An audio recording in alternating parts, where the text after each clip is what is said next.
એટલે કુલ મળીને અમે આવતી જે બોડી બનશે, જે ચૂંટાયેલા પદાધિકારી, એમાં અમારું વિઝન એવું છે કે જે નિષ્ણાંત લોકો આ દિવસમાં જે લોકોએ કામ કર્યું છે, એન્જિનિયર છે, એ કક્ષાના લોકો એ રાજનીતિમાં આવે.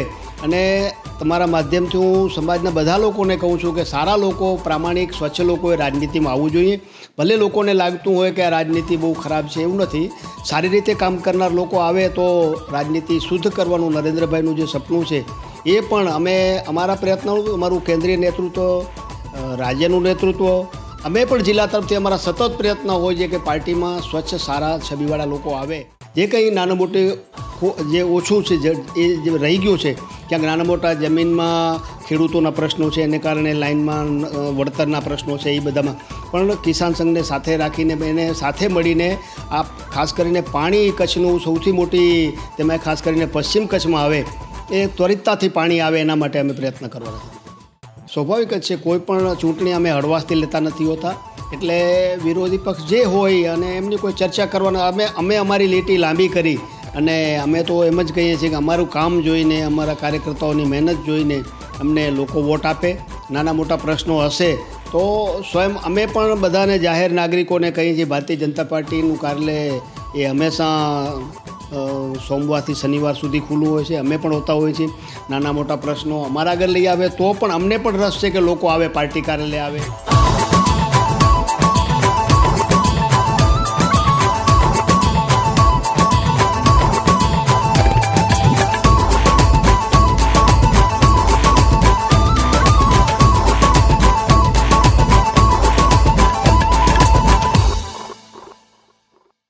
નમસ્કાર દર્શક મિત્રો, કચ્છ મિત્ર પોડકાસ્ટમાં આપનું સ્વાગત છે. આજે આપણે મુલાકાત કરવાની છે એક રાજકીય વ્યક્તિત્વથી, દેવજીભાઈ વરચંદ. નામ લઈએ એટલે આપણી સામે એક તળપદા આયરના વસ્ત્રોમાં સજ્જ એક વ્યક્તિત્વ ઉભરે. દેવજીભાઈ એટલે આરએસએસના વ્યક્તિ. 4 દાયકા પહેલાંથી એમણે સંઘ સાથે સંબંધ બાંધ્યો અને એક સરહદી વિસ્તાર, સીમાવર્તી જિલ્લા કચ્છમાં સંઘનું જે કામગીરી છે, સીમા ક્ષેત્રમાં કામગીરી છે, કચ્છમાં કામગીરી શું છે એ આપણે સૌ જાણીએ છીએ. અને 25 મે 2023થી એમણે ભારતીય જનતા પાર્ટીના પ્રમુખ તરીકેની જવાબદારી સંભાળી. એમની સાથે ઘણી બધી વાતચીત કરવાની છે, ઘણી મજેદાર વાતચીત પણ થશે. દેવજીભાઈ, આપનું પોડકાસ્ટમાં સ્વાગત છે. જી. મારો પહેલો પ્રશ્ન એ છે કે સંઘના સ્વયંસેવક તરીકે અને પછી ભાજપના એક મહત્ત્વના પદાધિકારી તરીકે એ બંનેની કામગીરીમાં શું ફરક લાગે છે? સંઘનું કાર્ય સ્વાભાવિક જ નાના નાના સમૂહોમાં લોકો વચ્ચે જઈને કરવાનું કામ, એટલે એક સાયલેન્ટલી કરવાનું કામ છે. લોકો વચ્ચે સંપર્ક, સંબંધ, જાહેર જગ્યાએ ઓછું બોલવાનું, ઓછું જાહેરમાં રહેવાનું, પણ સાયલેન્ટલી સંઘનું કામ છે એ વ્યક્તિ ઘડતરનું કામ હોવાને કારણે સ્વાભાવિક છે કે વ્યક્તિ ઘડતર એ એક લાંબી પ્રક્રિયા છે અને એમાં કોઈ પ્રકારના કોલાહલ વગર શાંતિથી કરવાનું કામ છે. અને જાહેર જીવનનું કામ છે, રાજનીતિમાં એમાં પ્રચાર પ્રસાર, લોકો વચ્ચે જવું, આ તે ખૂબ હોય છે. એટલે મૂળો વાત એ છે કે બંનેની દિશા એક જ છે. ભારતીય જનતા પાર્ટી માટે તો એ જ રાષ્ટ્રીય વિચારધારા લઈને કામ કરવાનું છે, પણ મૂળભૂત રીતે ત્યાં સાયલેન્ટ કામ કરવાનું છે. અહીંયા ખુલ્લીને જાહેરમાં આવીને કામ કરતા હોઈએ છીએ. દેવજીભાઈ, તમે 2023માં પહેલીવાર પ્રમુખ થયા ભાજપના અને ફરીવાર તમને પક્ષે આ કામગીરી માટે પુનઃનિયુક્ત કર્યા છે. લોકસભાની ચૂંટણી તમારા કાર્યકાળ દરમિયાન વિનોદભાઈ ચાવડાએ વિક્રમી સરસાઈથી જીતી અને હવે અત્યારે ટૂંક સમયમાં સિવિલ બોડીઝની, જે નગરપાલિકા પંચાયતોની ચૂંટણી આવી રહી છે. કેવી તૈયારી છે તમારી એઝ એ ભાજપના પ્રમુખ તરીકેની? ભારતીય જનતા પાર્ટી એ 24 કલાક કામ કરતી પાર્ટી હોવાને કારણે એ હંમેશા ચૂંટણી માટે ગમે ત્યારે એમનું કાર્યકર્તા તૈયાર જ રહેતો હોય છે. જે પ્રકારે અમારી પાર્ટીની જે પ્રકારની વ્યવસ્થા છે એમાં સતત કાર્યકર્તાને સક્રિય રાખી અને લોકો વચ્ચે જઈને કામ કરતા હોવાને કારણે એ આગામી સમયમાં સ્થાનિક સ્વરાજ્યની જે ચૂંટણીઓ છે એમાં પણ કાર્યકર્તાઓ બધા ખૂબ સારી રીતે લાગેલા છે. એટલે એ સંગઠનનું કામ હોય, ચૂંટાયેલા પદાધિકારીઓ છે એ પણ એની રીતે સક્રિય થઈને અત્યારે જેટલા ખાતમુહૂર્તો છે કે નાના મોટા લોકાર્પણના કાર્યક્રમો છે એ અત્યારે આપ જોઈ રહ્યા છો બધા કે સમગ્ર જિલ્લામાં આ પ્રકારે એ બધા જ કાર્યક્રમો લોકો વચ્ચે જઈને કરવા, લોકો વચ્ચે રહેવું અને લોકોના પ્રશ્નો ઉકેલવા માટે સૌ સાથે મળીને સંગઠન અને ચૂંટાયેલા પદાધિકારીઓ એ કામમાં લાગ્યા છે. તમે હમણાં જ સંગઠનની પુનર્રચના જાહેર કરી, તો એ તમે જે માળખું પસંદ કર્યું છે એની પાછળ કોઈ ગણતરી કે કોઈ વિચારસરણી? દીપકભાઈ, મૂળ તો અમે સંઘમાંથી વિચારધારા લઈને કામ કરતા લોકો એટલે સ્વાભાવિક અમારી પહેલી પસંદગી છે એ કામ કરતા લોકો, પાર્ટીમાં જે નીચે નિષ્ઠાપૂર્વક જે પાર્ટીનું કામ કરે છે એવા લોકોની પસંદગી. એટલે આપ જોઈ શકો છો બધા જ કે સામાન્ય સ્તરના કાર્યકર્તાઓ નિષ્ઠાથી વર્ષોથી આ કામ કરે છે, એમને પાર્ટીમાં સ્થાન મળ્યું છે. ભારતીય જનતા પાર્ટી રાજકીય પાર્ટી હોવાને કારણે જ્ઞાતિના સમીકરણો એ પણ પૂરા જિલ્લામાં જેટલી મોટી જ્ઞાતિઓ છે એમાંથી કોઈ ને કોઈ જ્ઞાતિને નાના મોટા એ જવાબદારીઓનો એમાં આપણે સમાવેશ કર્યો છે. એવી રીતે વિચારધારાને લઈને જે કાર્યકર્તાઓ કામ કરે છે કે જે પાર્ટીની વિચાર સાથે વર્ષો સાથે જોડાયેલા છે, રાષ્ટ્રવાદી વિચારધારા સાથે લોકો જોડાયેલા, એવા લોકોને એ સ્થાન આપ્યું છે. દર્શકો, આપને કદાચ ખ્યાલ હશે કે દેવજીભાઈ તળપદુ વ્યક્તિત્વ છે, પણ હાઈલી એજ્યુકેટેડ અને સિવિલ એન્જિનિયરની ડિગ્રી ધરાવે છે અને અત્યારે કદાચ એટલે જ ભારતીય જનતા પાર્ટીનો પાયો મજબૂત કરવાનું અથવા તો જે ઇમારત છે એ વધુ મજબૂત કરવાનું કામ સંભાળી રહ્યા છે. પણ દેવજીભાઈ, અત્યારે જે કચ્છની પરિસ્થિતિ છે, ગુજરાતની પરિસ્થિતિ અને દેશની જે સ્થિતિ છે, જે પરિણામો આવી રહ્યા છે, તો કદાચ લાઇટરમાં હું એવો પ્રશ્ન પૂછીશ કે તમારે ભારતીય જનતા પાર્ટીના પ્રમુખ તરીકે કંઈ કામગીરી કરવાની બાકી છે? આ પ્રશ્ન એટલા માટે છે કે કચ્છની લોકસભાની બેઠક હોય કે 6 વિધાનસભા હોય, 7 નગરપાલિકા, 10 તાલુકા પંચાયત, 1 જિલ્લા પંચાયત, બધી જ જગ્યાએ ભારતીય જનતા પાર્ટીનો ઝંડો લહેરાય છે. તો આ ચમત્કાર કઈ રીતે થઈ શક્યો છે? દીપુભાઈ, હંમેશા કોઈ પણ રાજકીય પાર્ટી છે એણે હંમેશા એલર્ટ મોડમાં જ રહેવું પડે અને લોકોનો જેમ ભરોસો વધ્યો છે આખા જિલ્લામાં બધી જ પ્રકારના નિકાય સ્થાનિક સ્વરાજ્ય ચૂંટણીમાં ભારતીય જનતા પાર્ટીને જે પ્રકારે બહુમતી આપી છે, વચ્ચે જે સ્થાનિક ચૂંટણીઓ નગરપાલિકા રાપર ને ભચાઉમાં પણ આપણને જે પ્રકારે પ્રજાનો વિશ્વાસ મળ્યો છે એ પ્રમાણે હંમેશા અમે લોકો એમ માનીએ છીએ કે ભાઈ હંમેશા એલર્ટમાં જ રહેવું પડે. લોકો વચ્ચે ક્યારે આપણે એમ થાય કે હવે પૂરું થઈ ગયું હોતું નથી અને લોકોના કામ પણ એ પૂરા થતા હોતા નથી હંમેશા. એટલે વિકાસની જે પ્રક્રિયા છે સતત ચાલતી હોવાને કારણે અમે પણ સતત એલર્ટ રહીને લોકો વચ્ચે રહીને કામગીરી કરતા હોઈએ છીએ. એટલે જ ભારતીય જનતા પાર્ટીને લોકોનો ભરોસો વધ્યો છે, વિશ્વાસ વધ્યો છે.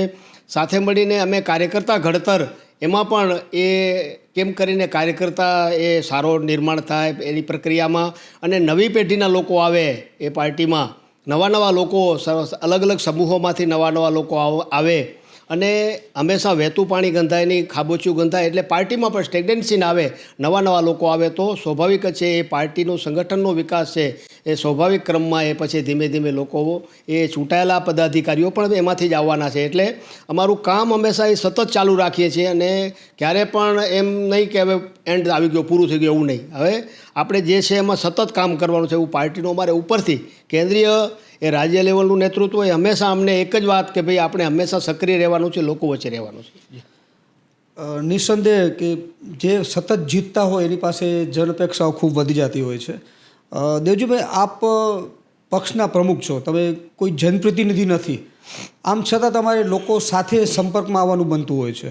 તો તમે જનપ્રતિનિધિ અને લોકો વચ્ચે કડીરૂપ ભૂમિકા કઈ રીતે ભજવો છો? સહજ છે. ઘણીવાર કેવું છે કે જે કામ થતું હોય છે એમાં અમારા પદાધિકારીની વ્યસ્તતાને કારણે ઘણીવાર એ સમય ના આપી શકે તો સંગઠનના લોકોની પણ અમારી જવાબદારી છે.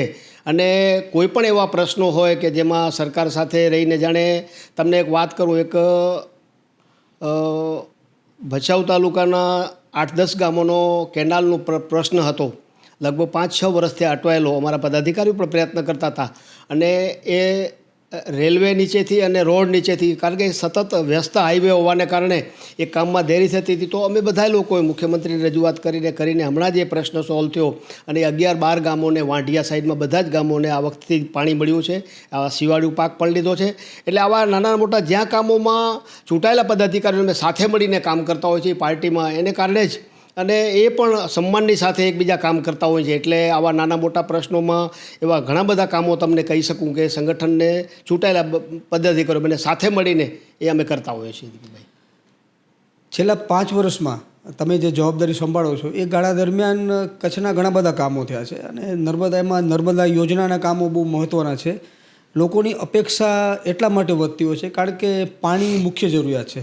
આપણે જાણીએ છીએ કે સિંચાઈની કેનાલ આવી ગઈ, પણ વધારાના પાણીની જે યોજના છે ખૂબ મહત્ત્વની એટલા માટે છે કે દરેક જળાશયમાં એમાંથી પાણી જવાનું છે.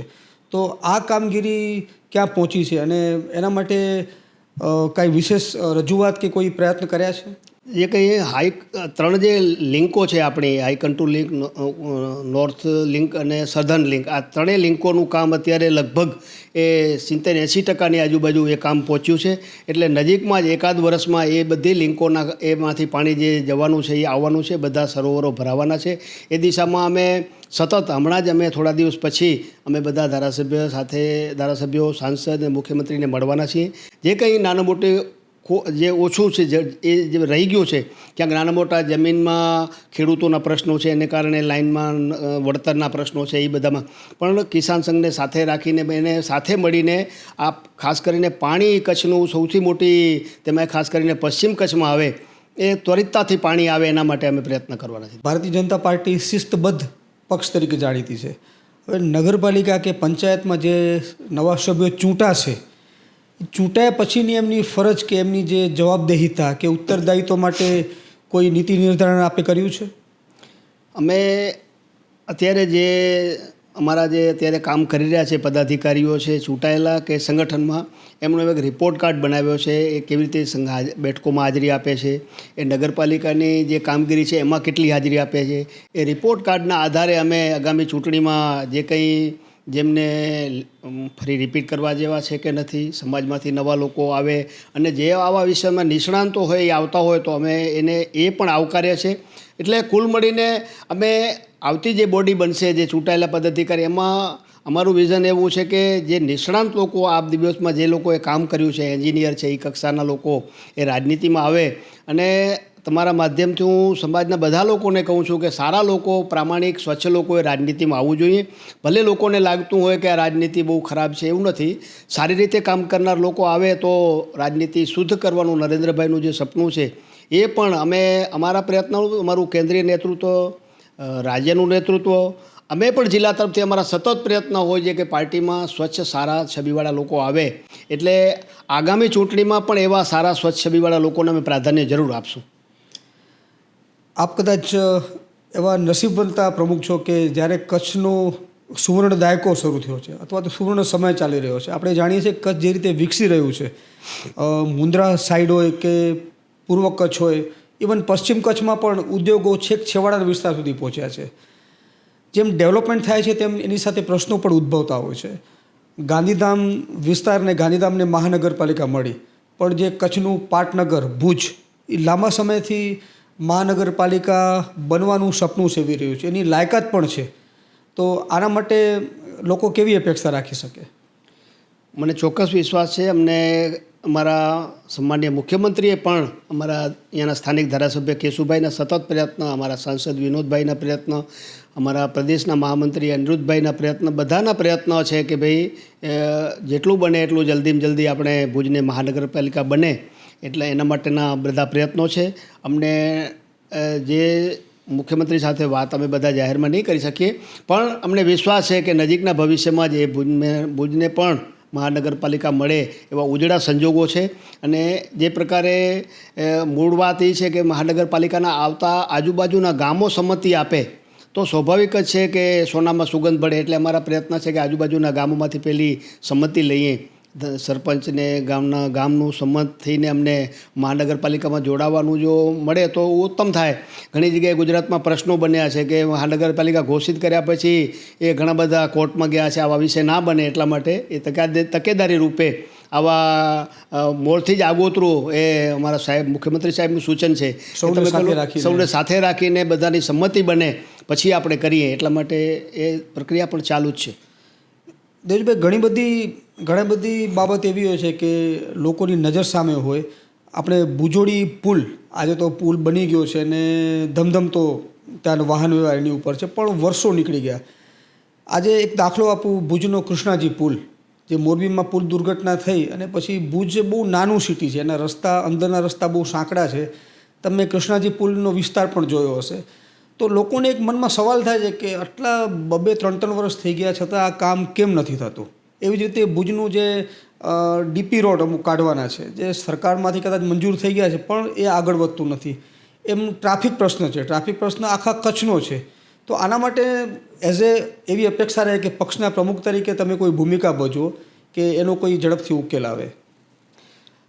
સ્વાભાવિક જ છે કે ભુજમાં મને લાગે છે ટ્રાફિકને લઈને જે અત્યારે રિંગ રોડ બની રહ્યા છે એ ઉપકારક નીવડશે કે ડબલ રોડ બની છે, મોટા રોડ બની રહ્યા છે. એટલે અત્યારે 20 વર્ષ પછી એ સરસ મજાના આખા રોડ એ ફરી પાછા વ્યવસ્થિત રિંગ રોડ એની સાઇઝ વધારીને મોટા બની રહ્યા છે. આપ જુઓ છો અત્યારે એ પ્રમાણે કૃષ્ણાજી પુલને પણ મંજૂરીઓ મળી ગઈ, કંઈ બાકી એકાદ મંજૂર છે એ થઈ જાય એટલે એનું કામ પણ શરૂ થશે. આવા અનેક પ્રશ્નો છે એ અમે સમજીએ છીએ, પણ એ વિકાસ, કારણ કે શહેરોમાં, ગામડાઓમાંથી શહેરોમાં આવનાર લોકોની સંખ્યા વધી રહી છે, નાના મોટા એ અભ્યાસ કરતા હોય, નાના મોટા જોબ માટે. એટલે સ્વાભાવિક જ ક્રમમાં વિકાસની પ્રક્રિયામાં આ તો રહેવાનું છે. પણ છતાંય અમારા પ્રયત્નો અને અમે જે પ્રકારે સંકલનમાં બેસતા હોઈએ છીએ અમારી ધારાસભ્ય સાથે, આ બધા પ્રશ્નો અમે સાથે મળીને ઉકેલવાનો પ્રયત્ન કરતા હોઈએ છીએ. તમારી જે હવે ચૂંટણીઓ આવશે, આપણે અગાઉ વાત કરી કે સિવિલ બોડીઝની ઇલેક્શન આવવાની છે, તો વિરોધ પક્ષો પાસેથી તમે કેવા પડકારની અપેક્ષા રાખો છો? સ્વાભાવિક જ છે, કોઈ પણ ચૂંટણી અમે હળવાશથી લેતા નથી હોતા. એટલે વિરોધી પક્ષ જે હોય અને એમની કોઈ ચર્ચા કરવાના, અમે અમારી લીટી લાંબી કરી અને અમે તો એમ જ કહીએ છીએ કે અમારું કામ જોઈને, અમારા કાર્યકર્તાઓની મહેનત જોઈને અમને લોકો વોટ આપે. નાના મોટા પ્રશ્નો હશે તો સ્વયં અમે પણ બધાને જાહેર નાગરિકોને કહીએ છીએ, ભારતીય જનતા પાર્ટીનું કાર્યાલય એ હંમેશા સોમવારથી શનિવાર સુધી ખુલ્લું હોય છે. અમે પણ હોતા હોઈએ છીએ. નાના મોટા પ્રશ્નો અમારા આગળ લઈ આવે તો પણ અમને પણ રસ છે કે લોકો આવે, પાર્ટી કાર્યાલય આવે, એની સાથે સંવાદ કરવાનું. અને કોઈ ફોન ઉપર પણ પ્રશ્નો કહે તો પણ અમે સાંભળવા તૈયાર છીએ. એટલે હકારાત્મક રીતે કોઈ પણ પ્રશ્ન હશે એ અમે અમારી રીતે તૈયાર છીએ. બાકી વિરોધ પક્ષે એમનું કામ કરે, અમે અમારું કામ કરીએ. એટલે અમારું પાર્ટીનું એ આમ અમને શીખવવામાં જ એવું આવે છે કે એમનાથી આપણે કંઈ બહુ મતલબ નથી. એમનું કામ છે આ ખરાબ છે, સારા છે, એવું અમારું કામ નથી. અમારું કામ છે અમારે બરાબર રહેવું.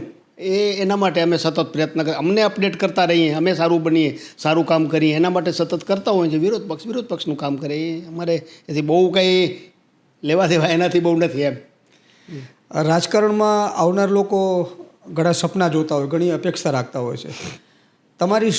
તમારે શું કહેવું છે કે રાજકારણી બનવાની લાયકાત શું હોવી જોઈએ, અથવા તો એણે શું, રાજકારણમાં આવનાર વ્યક્તિએ શું ખ્યાલ રાખવો જોઈએ? સૌપ્રથમ મને એમ લાગે કે રાજકીય ક્ષેત્ર એ સેવા ક્ષેત્ર હોવાને કારણે જેના અંતરમાં, મનમાં સમાજ પ્રત્યે કંઈક કરવાની ભાવના, લોકો માટે કંઈક જવાબદેહીથી કામ કરવાની ભાવના, તો મને લાગે સાચા અર્થમાં જે કંઈ રાજકીય એમનું જે જીવન આગળ ભવિષ્યમાં એ સારું રહેશે. ઘણીવાર દેખાદેખીમાં, કોઈ નાનું મોટું પ્રતિષ્ઠાના મોહમાં યા તો આર્થિક રીતે કંઈ સમૃદ્ધ થવાના મોહમાં રાજકારણમાં આવવા માગતા હોય તો મારું સ્પષ્ટ એમને કહેવાનું છે કે એમણે ના આવવું જોઈએ. આ એક ક્ષેત્ર છે નહીં, આ સમાજનું ક્ષેત્ર છે. સમાજ સેવા માટે જેના મનમાં એમ હોય કે મને ત્યાં એક સારું પ્લેટફોર્મ મળશે કામ કરવા માટે, મારા આગળ સત્તા હશે તો મારા પદાધિકારીઓ ઉપરને હું કહીને આ કામ કરાવીશ, તો મારો અનુભવ છે કે જે રાજકીય ક્ષેત્રમાં જે સૌથી વધારે કોઈ સારું કામ કરી શકે તો એ રાજકીય ક્ષેત્રમાં રહેલા કાર્યકર્તાઓ સૌથી વધારે લોકોને ન્યાય આપી શકે. દિવસમાં 100, 200, 500 ફોન આવતા હોય તમને કામ માટે, ત્યારે આપણે જેને કામ કરવું છે એના માટે ઓપોર્ચ્યુનિટી છે.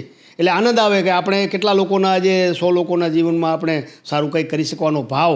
એટલે મારું કહેવાનું છે કે જેના મનમાં સેવાનો ભાવ હોય એણે જ રાજકીય ક્ષેત્રમાં આવવું જોઈએ. મારો છેલ્લો સવાલ છે રતનાલ વિશે, દેવજીભાઈ. અને રતનાલ કચ્છનું એવું અનોખું ગામ છે કે એની ધરતીમાં ખબર નહીં શું એવી ખૂબી છે કે 2 મંત્રીઓ રતનાલે આપ્યા છે, જિલ્લા પંચાયતના પ્રમુખો આપ્યા છે, પક્ષના જિલ્લા પ્રમુખો આપ્યા છે. અને એટલે આ બધું રતનાલમાંથી જ, એવી રીતે રતનાલની શું સફળતા છે કે ત્યાંથી આટલી આવા વ્યક્તિત્વો ત્યાંથી બહાર આવી રહ્યા છે? મૂળ જે રતનાલની વાત છે એમાં અમે અમારા જે પરિવારોમાં જે સંસ્કાર આપવામાં આવે છે, રતનાલમાં કોઈ પણ પરિવાર હશે એમાં એક જ પ્રકારની ભાવનાથી કે આપણે જે જૂનું જે આપણું સંસ્કાર છે, વિચાર છે, એને જાળવી રાખીએ. એટલે તમે આવશો તો અમારા ગામમાં આ પહેરવેશ અમારો અને એને કારણે જમીન ઉપર રહેવાનો જે સ્વભાવ છે, જમીની સ્વભાવ, એ જમીની સ્વભાવ હોવાને કારણે અમને કાંઈ મળે તો પણ એ કોઈ અમે કંઈ બહુ મોટા થઈ ગયા એવું નથી. સામાન્ય માણસની જેમ અમારા ગામના સંસ્કાર છે. આજે અમારા ગામમાં તમે ધંધા મોટા હશે પણ તમે કોઈ 40-50 લાખની કારવાળો કોઈ નહીં હોય, સામાન્ય ગાડીમાં બધા ફરતા હોય. એ સ્વભાવ જે છે રત્નાલનો, સહજ સરળ રહેવાનું, લોકો વચ્ચે રહેવાનું. બીજું અમારું ગામ જિલ્લાના મધ્યમાં આવેલો હોવાને કારણે એ સતત લોકો વચ્ચે જવા આવવાનું, બાકી બધું. બીજું ભારતીય જનતા પાર્ટીની વાત કરીએ તો ત્યાં વર્ષોથી એ RSSનું કામ, રાષ્ટ્રવાદી સંગઠનોનું કામ, અને ભારતીય જનતા પાર્ટીમાં જ્યારે કોઈ નહોતું એ સમયમાં અમારા ગામમાંથી કેટલાય લોકો એ ડિપોઝિટ જાય એવી સ્થિતિમાં 15-20 જગ્યાએ હારવા જતા હતા. એટલે એ સમયે આ પાર્ટીના કાર્યકર્તાઓએ આજે અમને ભલે સીધું મળી ગયું છે પણ એ સમયે કેટલાય લોકોએ આ ભોગ આપ્યો છે. એ ભોગને કારણે અને રાષ્ટ્રવાદી વિચારધારા હોવાને કારણે મને લાગે રત્નાલને સૌથી વધારે એ રાજનીતિ ક્ષેત્રમાં સફળતા મળી છે. દેવજીભાઈ, ઘણી બધી વાતો થઈ, દર્શકોને ઘણું બધું જાણવા મળ્યું. કચ્છ મિત્ર પોડકાસ્ટમાં આપ આવ્યા એ બદલ આપનો ખૂબ ખૂબ આભાર.